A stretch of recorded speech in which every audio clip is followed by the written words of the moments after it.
Hi friends. Karna ಸೀರಿಯಲ್ನಲ್ಲಿ ನಿಧಿ ಅಜ್ಜಿ ಇದು ನಿಮ್ಗೆ ಬಿಸಿ ಬಿಸಿ ಸ್ಟ್ರಾಂಗ್ ಕಾಫಿ ಅಂತ ಕಾಫಿ ಕೊಟ್ಟಾಗ ಥ್ಯಾಂಕ್ ಯು ಅಂತ ಅಳೆ ಲಚ್ಚಿ. ರಾಧಿಕಾ ಇದ್ ನಿಂಗೆ ಲೈಟ್ ಕಾಫಿ ಅಂತ ಹೇಳಿ ರಾಧಿಕಾಗೂ ಕಾಫಿ ಕೊಟ್ಟು ನಾನ್ ಹೋಗಿ ರಮೇಶ್ ಅಂಕಲ್ಗೆ ಕಾಫಿ ಕೊಟ್ಟು ಬರ್ತೀನಿ ಅಂತ ನಿಧಿ ಅಲ್ಲಿಂದ ಹೋಗ್ತಾಳೆ. ಅಜ್ಜಿ ನಿಧಿನ ನೋಡ್ತಾ ಇದ್ರೆ ಖುಷಿ ಆಗತ್ತಲ್ವಾ. ಅವಳಲ್ಲಿ ಪಾಸಿಟಿವ್ ಫೀಲ್ ಇದೆ ಅಂತ ರಾಧಿಕಾ ಹೇಳಿದ ತಕ್ಷಣ ಹೌದು, ಅವಳ ಮನ್ಸು ಮಗು ತರ ತುಂಬಾ ಶುದ್ಧವಾಗಿದೆ, ಯಾವುದೇ ವಂಚನೆ ಇಲ್ದೇನೆ ಎಲ್ರನ್ನೂ ಪ್ರೀತಿಸ್ತಾಳೆ, ಗೌರವಿಸ್ತಾಳೆ. ಅದಕ್ಕೆ ನಗು ಮಾತು ಎಲ್ಲಾದ್ರಲ್ಲೂ ಒಳ್ಳೇದ್ ಕಾಣಿಸೋದು. ನೀನು ಅವಳನ್ನ ನೋಡ್ಕೊಂಡು ಕಲ್ತ್ಕೋ, ಈಗ ಕಾಫಿ ಕುಡಿ ಅಂತ ಹೇಳಿ ಕಾಫಿನ ಟೇಸ್ಟ್ ಮಾಡ್ಬಿಟ್ಟು ಕಾಫಿನ ಸಖತ್ತಾಗಿ ಮಾಡಿದ್ದಾಳೆ ಅಲ್ವಾ ಅಂತಾಳೆ ಲಚ್ಚಿ.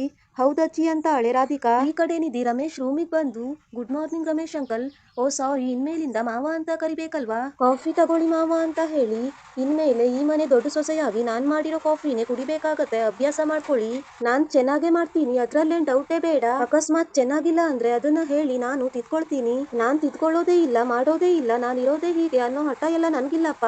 ಅಂದ್ಹಾಗೆ ಮಾವ ನಿನ್ನೆ ರಾತ್ರಿ ನೀವು ಹೈ ಡ್ರಾಮಾ ಮಾಡ್ಸಿದ್ರಲ್ಲ, ತುಂಬಾ ಚೆನ್ನಾಗಿತ್ತು, ಕಥೆ ಚಿತ್ರಕಥೆ ನಿರ್ದೇಶನ ಎಲ್ಲೂ ಒಂದ್ ಚೂರು ಮಿಸ್ಸೇ ಆಗ್ಲಿಲ್ಲ, ನಿಮ್ ಮುದ್ದಿನ ಮಗ ಸಂಜಯ್ನ ನಮ್ಮ ಮೇಲೆ ಚೂ ಬಿಟ್ರಲ್ಲ, ರಂಪಾಟ ಗಲಾಟೆ ಎಲ್ಲ ನೀವ್ ಅಂದ್ಕೊಂಡಿರೋ ಪ್ರಕಾರನೇ ಆಯ್ತಾ ಅಥವಾ ಎಲ್ಲ ಉಲ್ಟಾ ಆಯ್ತಾ ಅಂತ ಕೇಳ್ತಾಳೆ ನಿಧಿ. ಅದನ್ನ ನಾನು ಆಮೇಲೆ ಹೇಳ್ತೀನಿ, ಆದ್ರೆ ನೀನು ಈಗ ಮಾತ್ ಮೀರಿ ಮಾತಾಡ್ತಾ ಇದೀಯ ಅಲ್ವಾ ಅಂತ ರಮೇಶ್ ಹೇಳಿದಾಗ, ನೀವು ಬೇಕಾದ್ರೆ ಎಷ್ಟಾದ್ರೂ ಲಿಮಿಟ್ಸ್ ಕ್ರಾಸ್ ಮಾಡಬಹುದು, ಅದು ಪರವಾಗಿಲ್ಲ, ಆದ್ರೆ ಬೇರೆಯವರು ನಿಮ್ ತಪ್ಪನ್ನ ಎತ್ತಿಡಿದ್ರೆ ಕೋಪ ಬರತ್ತಲ್ವಾ. ಸಂಜಯ್ ಅಷ್ಟೆಲ್ಲ ಗಲಾಟೆ ಮಾಡ್ತಾ ಇದ್ರು ನೀವು ಮರೇಲಿ ನಿಂತ್ಕೊಂಡು ಖುಷಿ ಪಡ್ತಾ ಇರೋದನ್ನ ನಾನು ನೋಡಿಲ್ಲ ಅಂತ ಅನ್ಕೊಂಡಿದ್ದೀರಾ ಅಂತ ಕೇಳ್ತಾಳೆ ನಿಧಿ. ಪರವಾಗಿಲ್ಲ ಮರಿ, ಈ ಮನೆಗ್ ಬರೋಕು ಮೊದ್ಲೇನೆ ನಿನ್ ಕಣ್ಣನ್ನ ನಿನ್ ಕಿವಿನ ಬಹಳ ಸೂಕ್ಷ್ಮವಾಗಿ ಇಟ್ಕೊಂಡ್ ಬಂದಿದ್ಯಾ ಅಂತಾನೆ ರಮೇಶ. ನಾನ್ ನಿಮ್ಗೆ ನೇರವಾಗಿ ಒಂದು ಪ್ರಶ್ನೆ ಕೇಳಲಾ, ಇಷ್ಟೆಲ್ಲ ಆಗ್ತಾ ಇರೋದು ಯಾರಿಂದ ಹೇಳಿ, ನಿಮ್ಗೆ ಕರ್ಣ ಸಾರು ಇಷ್ಟ ಇಲ್ಲ ಅನ್ನೋ ಒಂದೇ ಒಂದ್ ಕಾರಣಕ್ಕಲ್ವಾ, ಯಾಕ್ ಮಾವ ಅವ್ರಂದ್ರೆ ನಿಮ್ಗೆ ಅಷ್ಟೊಂದ್ ದ್ವೇಷ ಅಂತ ನಿಧಿ ಕೇಳಿದಾಗ, ನೋಡು ಮರಿ, ನೀನ್ ಕೇಳೋ ಪ್ರಶ್ನೆಗೆಲ್ಲ ಕೋಲೆ ಬಸ್ವಂತರ ತಲೆ ಅಲ್ಲಾಡ್ಸ್ಕೊಂಡು ಉತ್ತರ ಕೊಡೋ ಅವಶ್ಯಕತೆ ನನ್ಗಿಲ್ಲ, ನೀನ್ ತಂದಿರೋ ಕಾಫಿನ ಆದ್ರೆ ನೀನೇ ಕುಡಿ, ಸತ್ರು ನಾನ್ ನಿನ್ ಕೈಯಿಂದ ಕಾಫಿ ಕುಡಿಯಲ್ಲ ಅಂತಾನೆ ರಮೇಶ.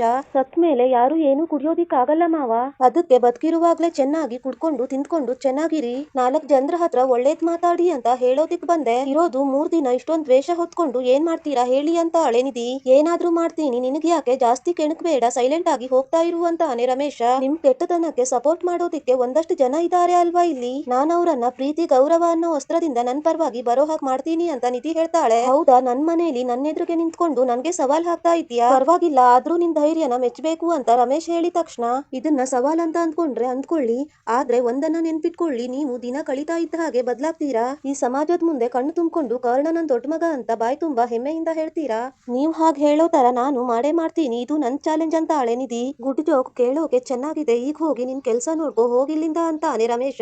ಬಿಟ್ಟಿ ಕೂತು ತಿಂದು ನನಗೂ ಅಭ್ಯಾಸ ಇಲ್ಲ ಮಾವ, ನಾನ್ ನಿಮ್ಗೆಲ್ಲ ಹೇಳಿದ್ದು, ಈ ಮನೆಯಲ್ಲಿ ಕಷ್ಟಪಟ್ಟು ದುಡಿಯೋರ್ ದುಡಿಮೆ ಮೇಲೆ ಏನು ಕೆಲ್ಸ ಮಾಡ್ದೆ ಬಿಟ್ಟಿಯಾಗಿ ಕೂತ್ಕೊಂಡು ತಿನ್ಕೊಂಡು ಕೂರೋರು ಕೆಲವ್ರು ಇದಾರೆ ಅಲ್ವಾ, ಅದಕ್ಕೆ ಹೇಳ್ದೆ ಮಾವ, ಇನ್ಮೇಲಿಂದ ಕಾಫಿ ಮಾಡೋದು ನಾನೇ, ಬೇಡ ಅಂದ್ರೆ ನಿಮ್ಗೆ ಕಾಫಿನೇ ಇರಲ್ಲ, ಹ್ಯಾವ್ ಅ ಗುಡ್ ಡೇ ಅಂತ ಹೇಳಿ ನಿಧಿ ಅಲ್ಲಿಂದ ಹೊರಟು ಹೋಗ್ತಾಳೆ. ನಿಧಿ, ರಮೇಶ್ ವಶಿಷ್ಠನ ಪೂರ್ತಿ ಮುಖ ನೀನು ನೋಡಿಲ್ಲ, ನೋಡೋ ಪ್ರಯತ್ನನೂ ನೀನು ಮಾಡ್ಬೇಡ, ನಾನು ಮನ್ಸ್ ಮಾಡಿದ್ರೆ ಏನ್ ಬೇಕಾದ್ರೂ ಮಾಡ್ತೀನಿ ಅಂತ ಹೇಳಿ ನಿಧಿ ಮೇಲೆ ಸಿಟ್ಟಾಗ್ತಾನೆ ರಮೇಶ. ಈ ವಿಡಿಯೋ ನಿಮ್ಗೆ ಇಷ್ಟ ಆದ್ರೆ ಲೈಕ್ ಮಾಡಿ, ಶೇರ್ ಮಾಡಿ, ಕಮೆಂಟ್ ಮಾಡಿ.